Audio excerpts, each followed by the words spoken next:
ইয়া রাসূলুল্লাহ, ইয়া হাবিবাল্লাহ, ওগো আল্লাহর নবী, আমি জানি গো নবী, আমার সন্তানটা জিহাদে যাওয়ার জন্য উপযুক্ত কোনো সময় হয় নাই।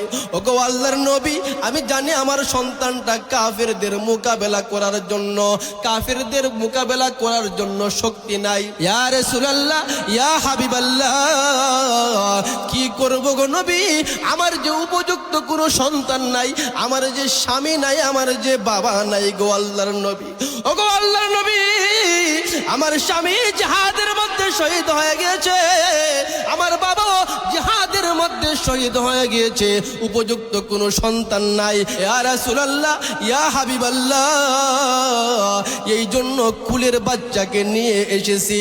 মহিলা সাহাবী আল্লাহর নবীকে ডাক দেয়া কয়, ইয়া রাসূলুল্লাহ, ইয়া হাবিবাল্লাহ, তলোয়ার চালানোর জন্য আনি নাই, গুরচর হওয়ার জন্য, তীর নিক্ষেপের জন্য আনি নাই।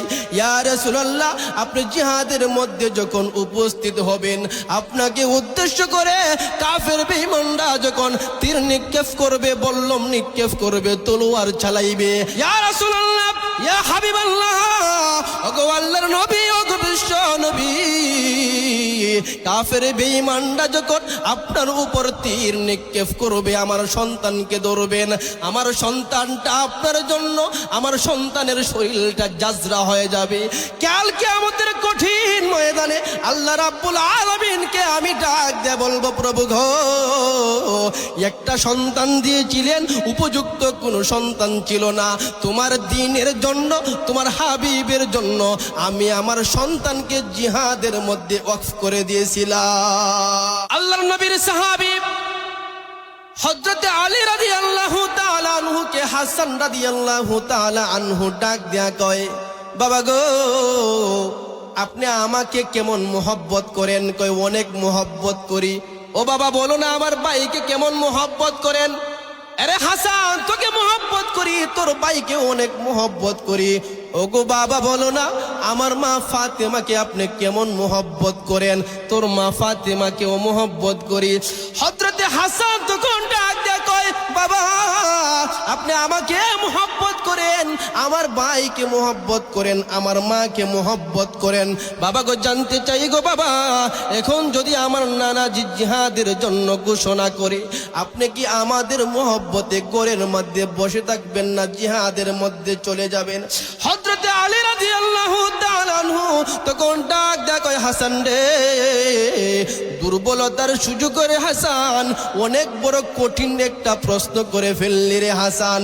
আরে হাসান শুন, আমি তোকে মোহব্বত করি, তোর ভাইকে মোহব্বত করি, তোর মাকে মোহব্বত করি, কিন্তু রে হাসান তুই জানোস না তোর নানাজি এবং ইসলামকে এবং আল্লাহকে আমি কি পরিমাণ মোহব্বত করি।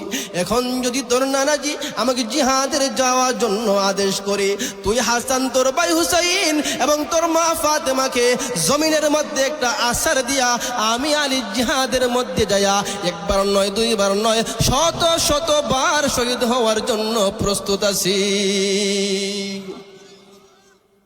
আমার কাছে আল্লাহর দিন বড়, নবীর ভালোবাসা, আল্লাহর ভালোবাসা বড়, আমার জন্য ফ্যামিলি বড় না। সুবহানাল্লাহ বলেন না? আমার কাছে সবচাইতে বড় আল্লাহ এবং তার হাবিবের ভালোবাসা। সাহাবায়ে কেরাম সব সময় প্রস্তুত থাকতেন নবীজির ভালোবাসার দ্বারা নিজের জীবনকে উৎসর্গ করার জন্য। আমার ভাইরা, আমার বন্ধুরা, আল্লাহর নবী, বিশ্ব নবী রাহমাতাল লিল আলামিন সাহাবীদেরকে জিহাদে যাওয়ার জন্য আদেশ করেছেন। হযরত বিলাল মসজিদের মাইকের মধ্যে ঘোষণা দিয়ে দিয়েছে, কে গো, বাড়ির মধ্যে বসার আর সুযোগ নাই, জমিনের মধ্যে আল্লাহর দ্বীন কায়েম করার জন্য আল্লাহর নবী জিহাদের মধ্যে বের হবে। আমার ভাইরা, আমার বন্ধুরা, হযরত আলী রাদিয়াল্লাহু তাআলা আনহু জিহাদের জন্য মাইকের মধ্যে ঘোষণা দেওয়ার পরে সাহাবায়ে কেরাম জিহাদের জন্য বের হয়ে গেল।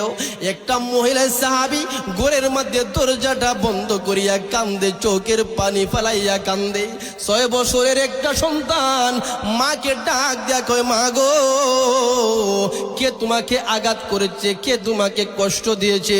ওগো মা, বলো, কে তোমার চোখের পানি পানি নির্গত করার কারণটা কে গো মা? কে তোমাকে কান্না করার জন্য বাধ্য করেছে?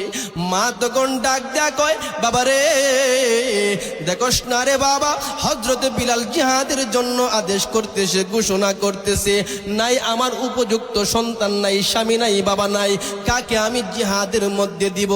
এই জন্য বরাক্রান্ত হৃদয় নিয়া আমার চোখ দিয়া পানি পড়তেছে, পানি ঝরতেছে।